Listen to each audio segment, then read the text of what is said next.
ओम शांति। 28/12/2024 के साकार अनमोल धारणा युक्त ईश्वरीय महावाक्य हैं। मीठे बच्चे, बाप आए हैं तुम्हें सर्व खजानों से माला माल बनाने। तुम सिर्फ ईश्वरीय मत पर चलो, अच्छी रीति पुरुषार्थ कर वर्षा लो, माया से हार नहीं खाओ। क्वेश्चन है, ईश्वरीय मत, दैवी मत और मनुष्य मत में कौन सा मुख्य अंतर है? आंसर, ईश्वरीय मत से तुम बच्चे वापस अपने घर जाते हो, फिर नई दुनिया में ऊंच पद पाते हो। दैवी मत से तुम सदा सुखी रहते हो, क्योंकि वह भी बाप द्वारा इस समय की मिली हुई मत है, लेकिन फिर भी उतरते तो नीचे ही हो। मनुष्य मत दुखी बनाती है। ईश्वरीय मत पर चलने के लिए पहले पहले पढ़ाने वाले बाप पर पूरा निश्चय चाहिए कि वही बाप टीचर बनकर के हमको पढ़ाता है, तो उस गॉड पर जो टीचर बन के पढ़ाता है पूरा निश्चय चाहिए। ओम शांति। बाप ने अर्थ समझाया है,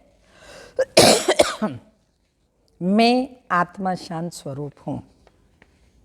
जब ओम शांति कहा जाता है तो आत्मा को अपना घर याद आता है। मैं आत्मा शांत स्वरूप हूँ। फिर जब ऑर्गन्स मिलते हैं तब टॉकी बनती है। पहले छोटे ऑर्गन्स होते हैं, फिर बड़े होते हैं। अब परम पिता परमात्मा तो है निराकार, उनको भी रथ चाहिए टॉकी बनने के लिए। जैसे तुम आत्मा परम धाम की रहने वाली हो, यहाँ आकर टॉकी बनती हो। बाप भी कहते हैं मैं तो तुमको नॉलेज देने के लिए टॉकी बना हूँ। बाप अपना और रचना के आदि मध्य अंत का परिचय देते हैं। तो यह है रूहानी पढ़ाई। वह होती है जिस्मानी पढ़ाई, जिस्मानी आजीविका के लिए, घर परिवार को चलाने के लिए, और इससे रूह भविष्य 21 जन्मों के लिए पद की प्राप्ति करती, विश्व का मालिक बनती, सुख शांति की प्राप्ति करती। तो ये है रूहानी पढ़ाई। तो बाबा बता रहे हैं, यह है रूहानी पढ़ाई। वह होती है जिस्मानी। वह अपने को शरीर समझते हैं। ऐसे कोई नहीं कहेगा कि हम आत्मा इन कानों द्वारा सुनते हैं। अभी तुम बच्चे समझते हो बाप है पतित पावन, वही आकर समझाते हैं मैं कैसे आता हूँ। तुम्हारे मिसल में गर्भ में नहीं आता हूँ, मैं इनमें प्रवेश करता हूँ। फिर कोई प्रश्न ही नहीं उठता। ये रथ है, ब्रह्मा का ये रथ है, शिव बाबा जिसमें आते हैं। इनको माता भी कहा जाता है, क्योंकि शिव बाबा ब्रह्मा द्वारा हमको अडॉप्ट करते हैं और अडॉप्टेशन होती है माँ द्वारा। तो हम इनके धर्म के बच्चे, माँ कहा जाता है इनको। सबसे बड़ी नदी ब्रह्मपुत्र है। तो यह है सबसे बड़ी नदी। पानी की तो बात ही नहीं, यह है महानदी, अर्थात सबसे बड़ी ज्ञान नदी है। तो बाप आत्माओं को समझाते हैं मैं तुम्हारा बाप हूँ। जैसे तुम बात करते हो मैं भी बात करता हूँ। मेरा पाठ तो सबसे पिछाड़ी का, कल्प के अंत का है। जब तुम बिल्कुल पतित बन जाते हो तब तुमको पावन बनाने के लिए आना होता है। इन लक्ष्मी नारायण को ऐसा बनाने वाला कौन?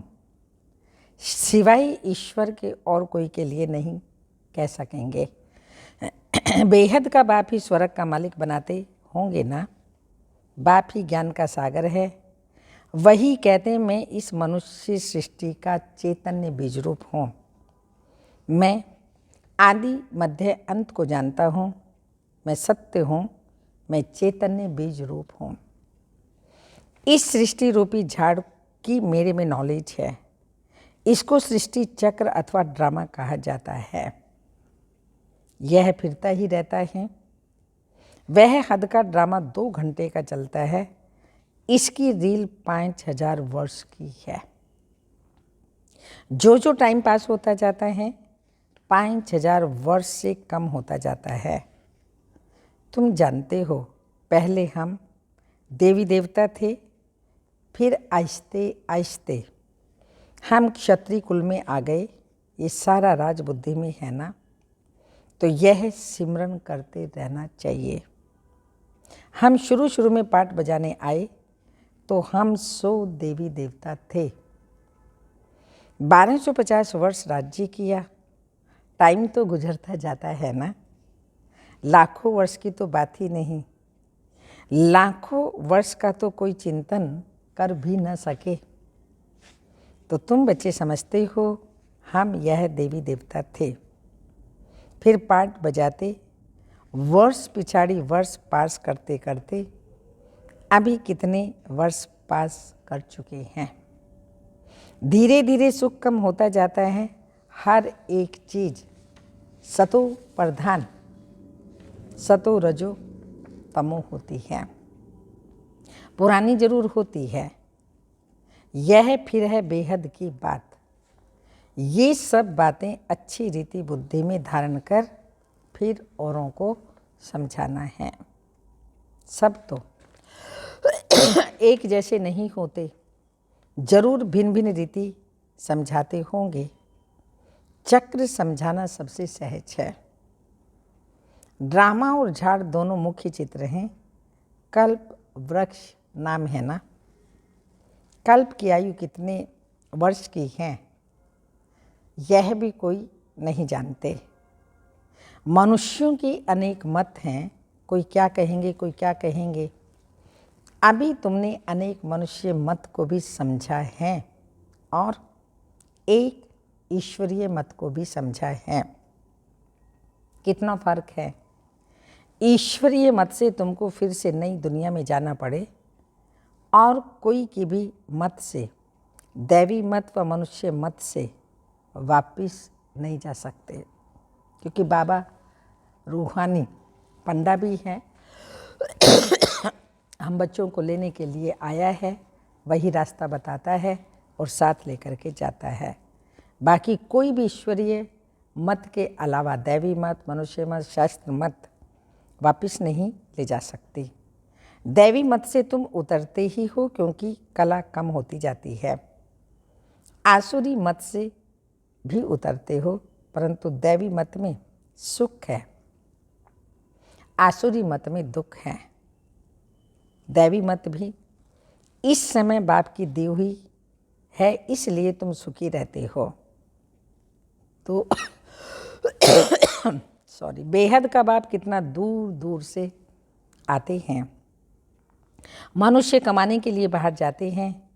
जब बहुत धन इकट्ठा होता है तो फिर आते हैं। तो बाप भी कहते हैं मैं तुम बच्चों के लिए बहुत खजाना ले आता हूँ, 2500 वर्ष तक का खजाना। ऐसा ही कोई मनुष्य खजाना नहीं दे सकता है। तो बहुत खजाना ले आता हूँ क्योंकि जानता हूँ तुमको बहुत माल दिए थे, वो सब तुमने कमा दिया। तुमसे ही बात करता हूँ जिन्होंने प्रैक्टिकल में कमाया है। जिसने जो किया उससे डायरेक्ट बात करता हूँ। पर ह्यूमन मनुष्य की नेचर है, कोई भी बात किसी से गलत हो गई, कुछ भी हो गई, उससे पूछेंगे उससे पूछेंगे उससे पूछेंगे, 10 से पूछेंगे। अरे भाई किया उसने है, डायरेक्ट उससे ही बात करो कि ये बात ऐसी है, तो स्पष्ट रियल आंसर देगा। इधर उधर से मनुष्यों की जैसी जैसी भावना होगी, जैसी जैसी किसी के प्रति स्नेह प्यार होगा, वैसा ही वो आंसर देंगे ना, उल्टा सीधा भी आंसर देंगे। तो इसलिए बाबा कहते हैं मैं तुमसे बात करता हूँ जिन्होंने प्रैक्टिकल में गमाया है। 5000 वर्ष की बात तुमको याद है ना। कहते हैं हाँ बाबा, 5000 वर्ष पहले आपसे मिले थे, आपने वर्षा दिया था। अब तुमको स्मृति आई है, बरोबर बेहद के बाप से बेहद का वर्षा लिया था। बाबा आपसे नई दुनिया की राजाई का वर्षा लिया था। अच्छा, फिर पुरुषार्थ करो। ऐसे नहीं कहो बाबा माया के भूत ने हमको हरा दिया। देही अभिमान के बाद ही तुम माया से हारते हो। लोभ किया, रिश्वत खाई, लाचारी की बात और है। बाबा जानते हैं लोभ के सिवाय पेट पूजा नहीं होगी। हर्जा नहीं, भल खाओ परंतु कहाँ फंस नहीं मरना। फिर तुमको ही दुख होगा। पैसे मिलेंगे, खुश हो जाएंगे, कहाँ पुलिस ने पकड़ लिया तो जेल में जाना पड़ेगा। तो ऐसा काम नहीं करो। उनका फिर रिस्पॉन्सिबल मैं नहीं हूँ। पाप करते हैं तो जेल में जाते हैं, वहाँ तो जेल आदि होता नहीं। तो ड्रामा के प्लान अनुसार जो कल्प पहले तुमको वर्षा मिला है 21 जन्म के लिए, वैसे ही फिर लेंगे। सारी राजधानी बनती है, गरीब प्रजा साहूकार प्रजा, परंतु वहाँ दुख होता नहीं। ये बाप गारंटी करते हैं सब एक समान तो बन न सके। सूर्यवंशी चंद्रवंशी राजाई में सब चाहिए ना। बच्चे जानते हैं कैसे बाप हमको विश्व की बादशाही देते हैं। फिर हम उतरते हैं, स्मृति में आया है ना। स्कूल में पढ़ाई स्मृति में रहती है ना। यहाँ भी बाप स्मृति दिलाते हैं। ये रूहानी पढ़ाई दुनिया भर में और कोई पढ़ा ना सके। गीता में भी लिखा हुआ है मन मना भव। इसको महामंत्र वशीकरण मंत्र कहते हैं, अर्थात माया पर जीत पाने का मंत्र। माया जीते जगत जीत। माया 5 विकार को कहा जाता है। रावण का चित्र बिल्कुल क्लियर है। 5 विकार स्त्री में, 5 विकार पुरुष में। इनसे गधा अर्थात चट्टू बन जाते हैं।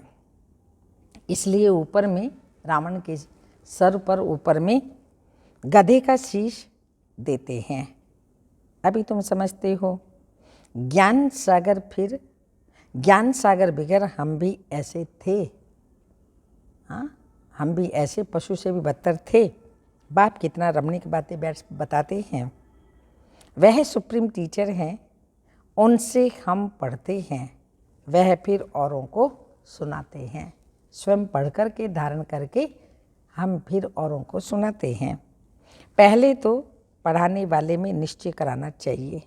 बोलो, बाप ने हमको यह समझाया है, अब मानो या न मानो। ये बेहद का बाप तो है ना। श्रीमती श्रेष्ठ बनाती है तो श्रेष्ठ नई दुनिया भी जरूर चाहिए ना। अभी तुम समझते हो हम किचड़े की दुनिया में बैठे हैं, दूसरा कोई समझ ना सके। वहाँ यह बहिष्ठ स्वर्ग में सदा सुखी रहते हैं। यहाँ नरक में कितने दुखी हैं। इसको नरक कहो, विषय वैतरणी नदी कहो, पुरानी दुनिया छीछी है। अभी तुम फील करते हो कहाँ सतयुग स्वर्ग और कहाँ कलयुग नरक। स्वर्ग को कहा जाता है wonder of the world. Treta को भी नहीं कहेंगे। यहाँ इस गंदी दुनिया में रहने में मनुष्यों को कितनी खुशी होती है। विष्ठा के कीड़े को भरमरी भूं भूं कर आप सामान बनाती हैं। तुम भी किचड़े में पड़े हुए थे। मैंने आकर भूं भूं कर तुमको कीड़े से अर्थात शूद्र से ब्राह्मण बनाया है। अभी तुम डबल सिरताज बनते हो तो कितनी खुशी रहनी चाहिए। पुरुषार्थ भी पूरा करना चाहिए। बेहद का बाप समझानी तो बहुत सहज देते हैं, दिल से लगता भी है। बाबा सच सच कहते हैं। इस समय सभी माया की दोबन में फंसे हुए हैं। बाहर का शो कितना है। बाबा समझाते हैं हम तुमको दोबन से आकर के निकालते हैं, स्वर्ग में ले जाते हैं। स्वर्ग का नाम तो सुना है ना। अभी स्वर्ग तो है नहीं, सिर्फ यह चित्र है। यह स्वर्ग के मालिक कितने धनवान थे। भक्ति मार्ग में भल रोज मंदिरों में जाते हैं, परंतु ये ज्ञान कुछ भी नहीं था। अभी तुम समझते हो। भारत में ये आदि सनातन देवी देवता धर्म था। इन्हों का राज्य कब था यह किसी को भी पता नहीं है। देवी देवता धर्म के बदले अब फिर हिंदू हिंदू कहते रहते हैं। शुरू में हिंदू महासभा का प्रेसिडेंट आया था, बोला हम विकारी असुर हैं, अपने को देवता कैसे कहलावें। हमने कहा अच्छा आओ तो तुमको समझाएं। देवी देवता धर्म की स्थापना हो रही है, हम तुमको स्वर्ग का मालिक बना देंगे, बैठ कर के सीखो। तो बोला दादाजी फुर्सत कहाँ है, फुर्सत नहीं तो फिर देवता कैसे बनेंगे। देवता बनने के लिए तो पढ़ाई पढ़नी पड़ेगी, फुर्सत नहीं तो देवता नहीं बनेंगे। ये पढ़ाई है ना। बेचारे की तकदीर में नहीं था, मर गया।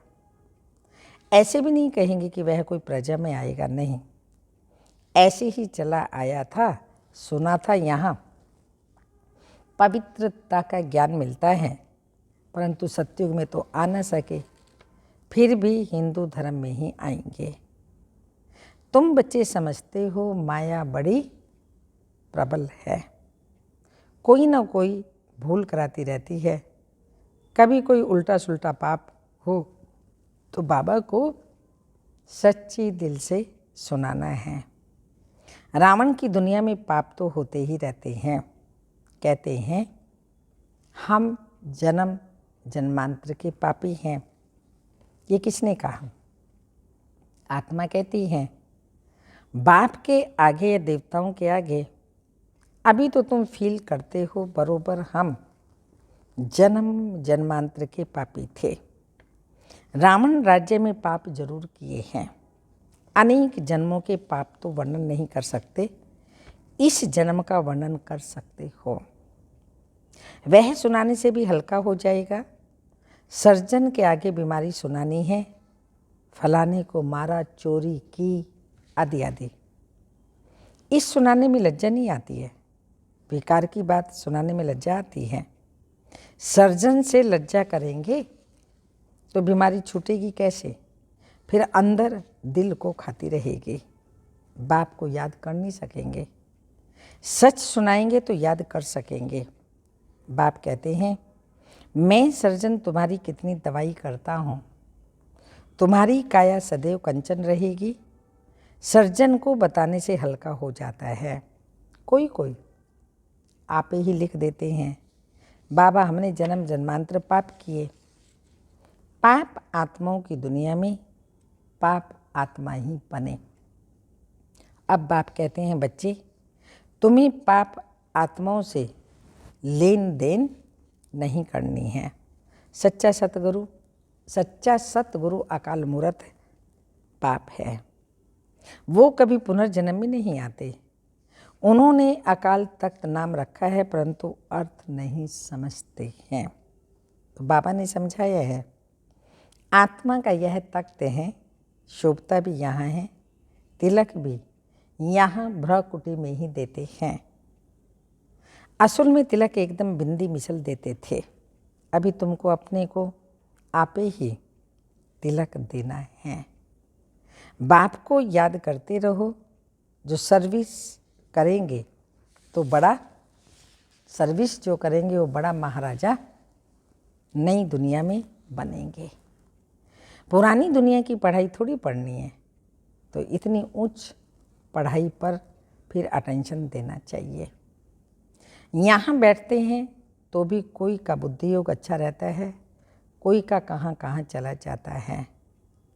कोई 10 मिनट लिखते हैं, कोई 15 मिनट लिखते हैं। जिसका चार्ट अच्छा होगा उनको नशा चढ़ेगा। बाबा इतना समय हम आपकी याद में रहे, 15 मिनट से जास्ती भी कोई लिख नहीं सकते। बुद्धि इधर उधर भागती है। अगर सब एक रस हो जाए तो फिर कर्मातीत अवस्था हो जाए। बात कितनी मीठी मीठी। लवली बातें सुनाते हैं। ऐसे तो कोई गुरु ने नहीं सिखाया। गुरु से सिर्फ एक थोड़ी सीखेगा, गुरु से तो हजारों सीखे ना। सतगुरु से तुम कितने सीखते हो?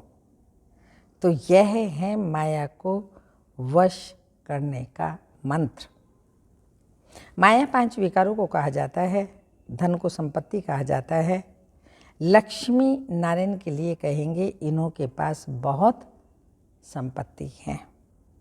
लक्ष्मी नारायण को कभी माता पिता नहीं कहेंगे। आदिदेव, आदि देवी को जगत पिता जगत अम्बा कहते हैं। इनको नहीं, ये तो स्वर्ग के मालिक हैं।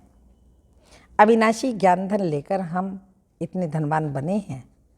अम्बा के पास अनेक आशाएं लेकर जाते हैं। लक्ष्मी के पास सिर्फ धन के लिए जाते हैं और कुछ नहीं। तो बड़ी कौन हुई, ये किसी को भी पता नहीं है। अम्बा से क्या मिलता है और लक्ष्मी से क्या मिलता है? लक्ष्मी से सिर्फ धन मांगते हैं, अम्बा से तुमको सब कुछ मिलता है। अम्बा का काम नाम जस्ती है, क्योंकि माताओं को दुख बहुत सहन करना पड़ता है, तो माताओं का नाम जस्ती होता है। अच्छा, फिर भी बाप कहते हैं बाप को याद करो तो पावन बनेंगे। चक्र को याद करो, दैवी गुण धारण करो, बहुतों को आप समान बनाओ। गॉड फादर के तुम स्टूडेंट हो। इतने सारे होमवर्क बाबा ने दे दिए। क्यों? क्योंकि गॉड फादर के स्टूडेंट हो। कल्प पहले भी बने थे, फिर अब भी वही ऑब्जेक्ट है। तो यह है सत्य नारायण बनने की कथा। पढ़ाई भी है और सत्य नारायण बनने की कथा भी है। अच्छा, मीठे मीठे सिक्की लदे बच्चों प्रति माता पिता बाप दादा का याद प्यार। Good morning, diamond morning. रूहानी बाप की रूहानी बच्चों को नमस्ते। हम रूहानी बच्चों की रूहानी माता पिता बाप दादा को याद प्यार। गुड मॉर्निंग, डायमंड मॉर्निंग, ओम नमस्ते।